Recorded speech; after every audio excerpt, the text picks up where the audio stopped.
En faut-il peu pour être heureux? Voilà le nom du chapitre. Pour ceux qui l'auraient remarqué, c'est une référence au livre de la jungle. Euh, c'est Balou qui dit ça, qu'il en faut peu pour être heureux. Mais je vais d'abord faire référence à un autre texte, qui est un texte de Ursula Le Guin, et le texte s'appelle Ceux qui partent d'Homélas. C'est une nouvelle, d'accord, donc c'est une brève histoire.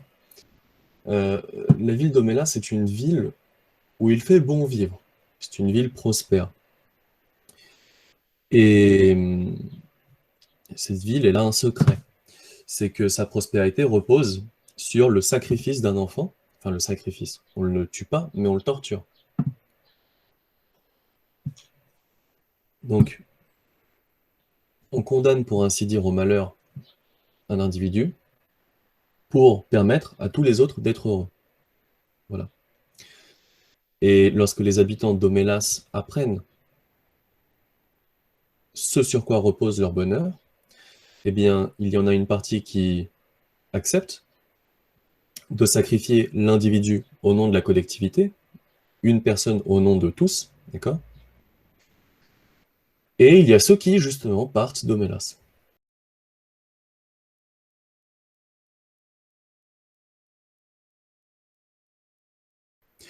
Bon, cette idée de sacrifice de l'individu au nom du groupe, euh, sacrifier le bonheur de certains au profit du bonheur des autres, euh, ça invite à des questions, disons, morales, mais c'est pas tout à fait l'angle qui va m'intéresser là. Là, c'est simplement, je vais utiliser ce texte très simplement pour montrer que il y a quelque chose comme du malheur qui existe. Il y a des vies qui nous paraissent plus misérables que d'autres. Et ça paraît difficilement réfutable, vous voyez. Il semblerait que l'enfant d'Homélas, il ait une vie misérable, il ait une vie malheureuse. Ou en tout cas, elle paraît infiniment plus malheureuse que la vie des habitants d'Homélas. Et pour cause, sa vie est un long état d'insatisfaction totale et durable.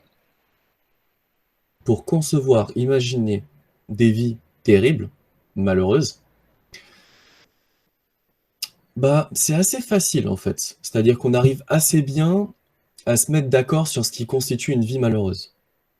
On a le sentiment que, par exemple, le fait d'être trahi par nos proches, le fait de perdre des êtres aimés, le fait euh, d'être amoindri dans notre capacité d'agir, la douleur physique, tout ça produit une insatisfaction, et je crois que ce sont des ingrédients essentiels au malheur. Voilà. Donc, on s'accorde assez aisément sur ce en quoi consiste une vie terrible, malheureuse. Par contre, c'est beaucoup plus difficile de concevoir une vie idéale. Ou en tout cas, c'est beaucoup plus difficile d'arriver à une forme d'accord, de consensus autour de cette vie, de ce en quoi cette vie devrait ressembler. Un consensus, c'est une idée autour de laquelle les gens se retrouvent, c'est-à-dire que tout le monde s'accorde pour dire que cette idée est vraie. Bon, c'est ça un consensus. Il semblerait qu'on puisse tous avoir des idéaux assez différents, des idées différentes de ce en quoi consiste une vie heureuse. Donc voilà, je voudrais vous faire remarquer qu'il y a quelque chose d'assez paradoxal à ça. Euh, le fait qu'on puisse mettre le doigt sur ce qui est une vie malheureuse, mais pas forcément sur ce qui est une vie heureuse.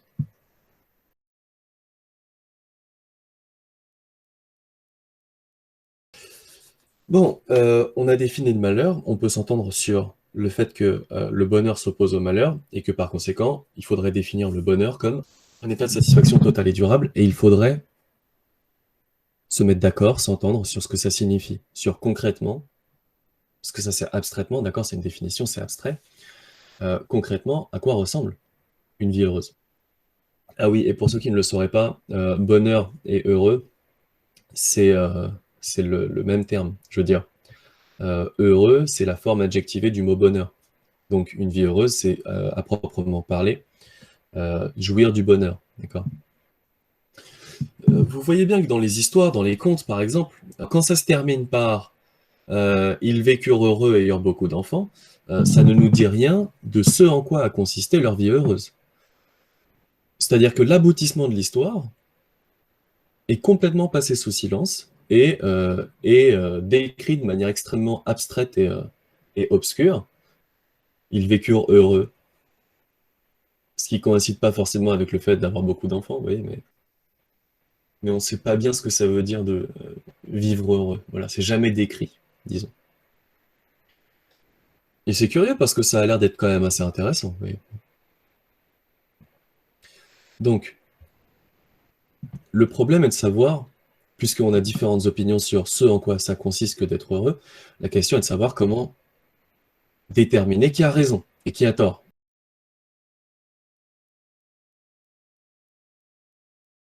C'est-à-dire, on pourrait avoir une position relativiste et dire que le bonheur est une notion relative. Peut-être que c'est une question à laquelle il n'y a pas, disons, pour laquelle il n'y a pas une réponse qui serait définitive, et ça dépendrait de chacun. Ce en quoi consiste le bonheur varierait en fonction des individus.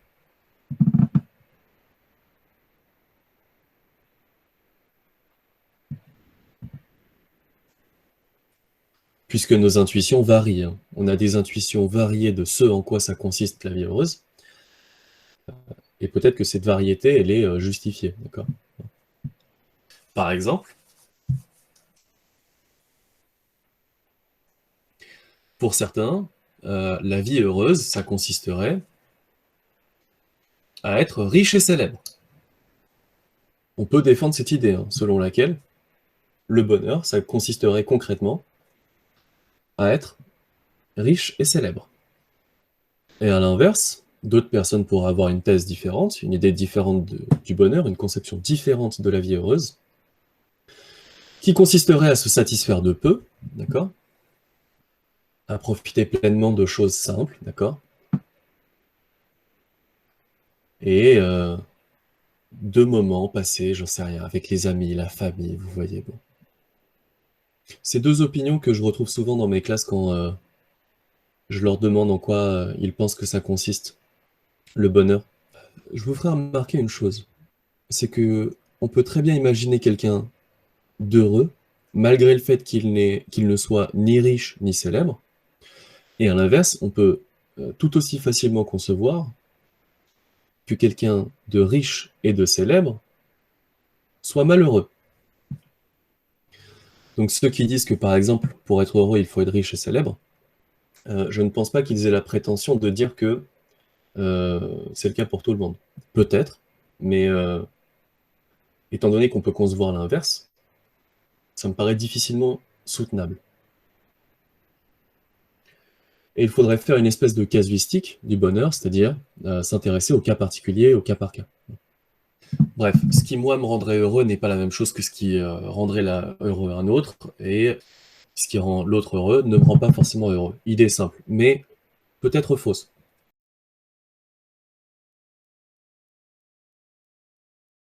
Peut-être fausse parce que euh, on peut au moins s'entendre sur le fait que, pour moi comme pour un autre, une vie heureuse consiste en la vie la plus hautement désirable. Simplement, ce à quoi ça fait référence est sujet à discussion. Donc on est au moins d'accord sur ce point, je crois. Une vie heureuse serait une vie qui nous offrirait ce qu'elle a de meilleur à nous offrir. Une vie heureuse est une vie hautement désirable. C'est même la vie la plus désirable. C'est la vie qui nous offrirait tout ce qu'elle a de meilleur à nous offrir. C'est la vie qui a la plus haute valeur. Bon. C'est la vie la meilleure. On peut se mettre d'accord, je veux dire, si pour vous ce qui est le plus désirable, c'est la richesse et le pouvoir, ou la gloire, tant mieux. Et dans ce cas-là, le bonheur consiste à satisfaire ses désirs, puisque c'est ce qui est désirable pour vous. Vous voyez. Et moi, si d'autres choses sont désirables pour moi, ça ne veut pas dire que la notion du bonheur est relative, ça veut simplement dire que on se met d'accord sur une définition, à savoir, ça serait par exemple la satisfaction de nos désirs, d'accord? Simplement, nos désirs seront différents. Donc ça ne revient pas à dire que le bonheur est une notion relative.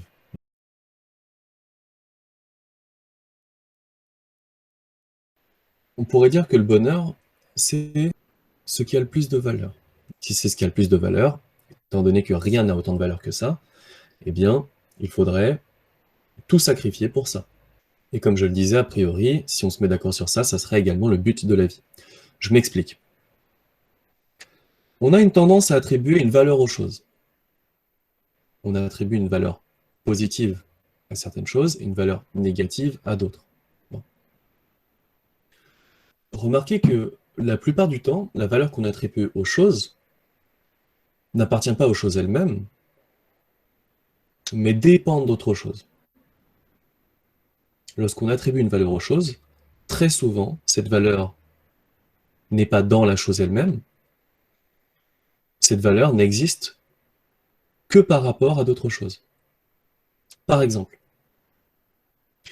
euh, on attribue une certaine valeur à un billet de 500, d'accord?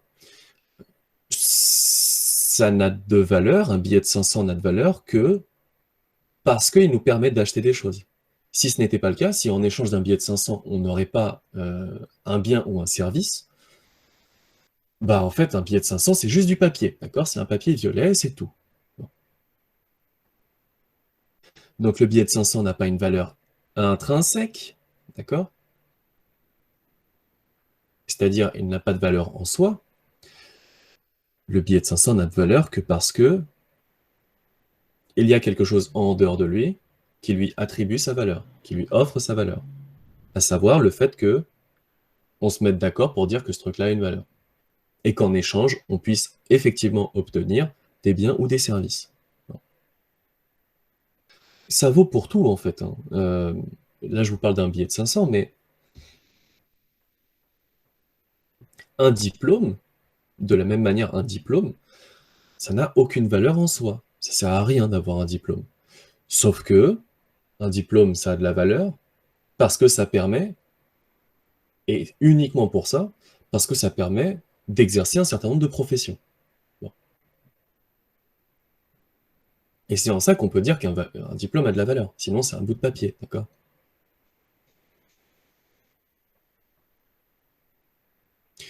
Et de la même manière, le fait d'exercer telle ou telle profession,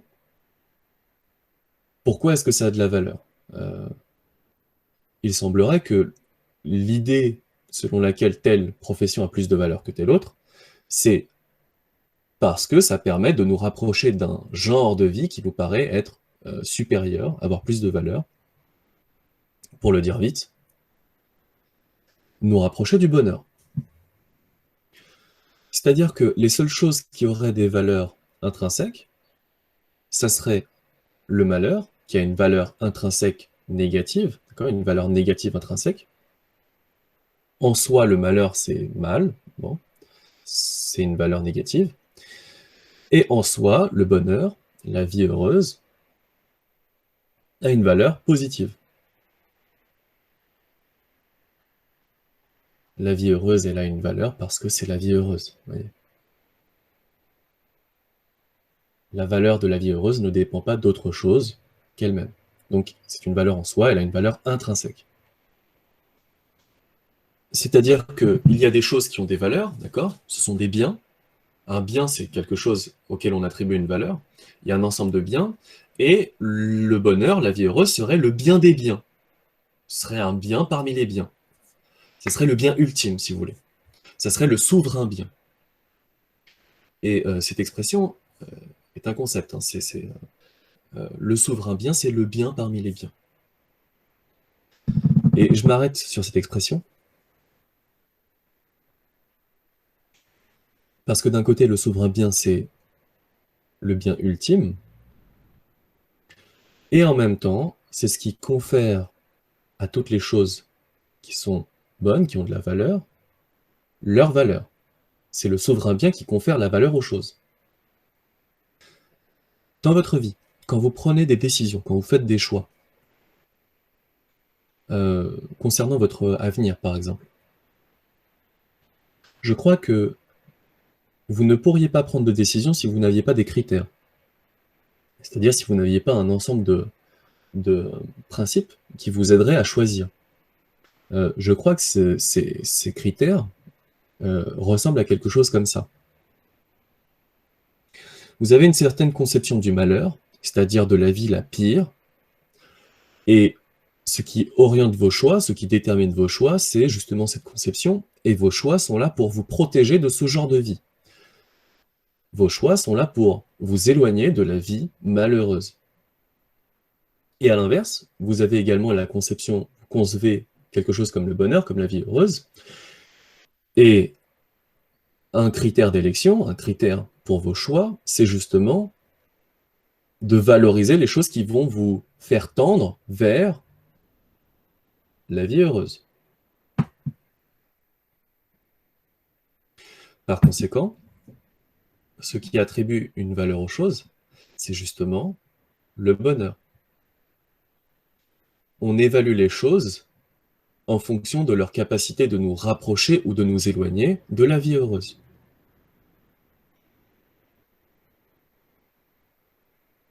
Donc c'est bien le bonheur qui confère aux choses, l'idée de bonheur qui confère aux choses leur valeur. La valeur des choses n'est relative qu'à l'idée de bonheur, ou l'idée qu'on se fait du bonheur. Et puisque toutes nos actions et tous nos choix sont orientés vers le bonheur, ça signifie que notre but, c'est la vie heureuse.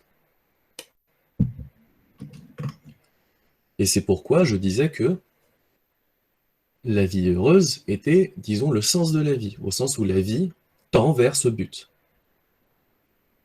J'insiste sur l'importance de réfléchir du coup sur la question du bonheur. Parce que si vous avez une conception du bonheur qui est erronée, tout votre système de valeurs est faux, et par conséquent, vous poursuivez, vous condamnez votre vie, disons, à une errance, parce que si vous visez, si vous avez une vision du bonheur qui est fausse, et que c'est cette vision-là, cette représentation-là, cette conception du bonheur qui va diriger vos choix, eh bien, si vous vous trompez sur l'idée de bonheur, votre vie sera une erreur, d'une certaine manière. C'est-à-dire que votre vie sera ordonnée, tendue vers quelque chose d'illusoire, vers quelque chose qu'elle ne pourra jamais atteindre.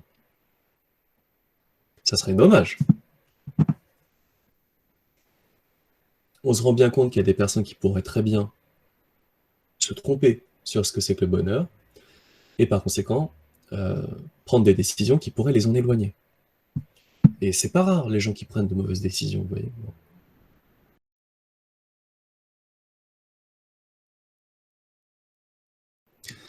Maintenant, la question est de savoir qu'est-ce qui nous permettrait de savoir en quoi consiste le bonheur. C'est ça notre problème. Peut-être qu'en réalité, le nombre de choses qui permettent une vie heureuse est extrêmement restreint. Peut-être qu'en réalité, il y a peu de choses qui nous permettraient d'atteindre le bonheur. Peut-être qu'il en faudrait peu pour être heureux, vous voyez. Donc, comme je le disais, cette expression, elle vient, il en faut peu pour être heureux, elle vient de Baloo, dans le livre de la jungle de Disney, qui est une adaptation de celui de Kipling. Baloo a cette idée, selon laquelle la vie heureuse est extrêmement facile à atteindre, elle est atteignable pour n'importe qui, elle est à portée de n'importe qui. Dès lors, en faut-il peu pour être heureux?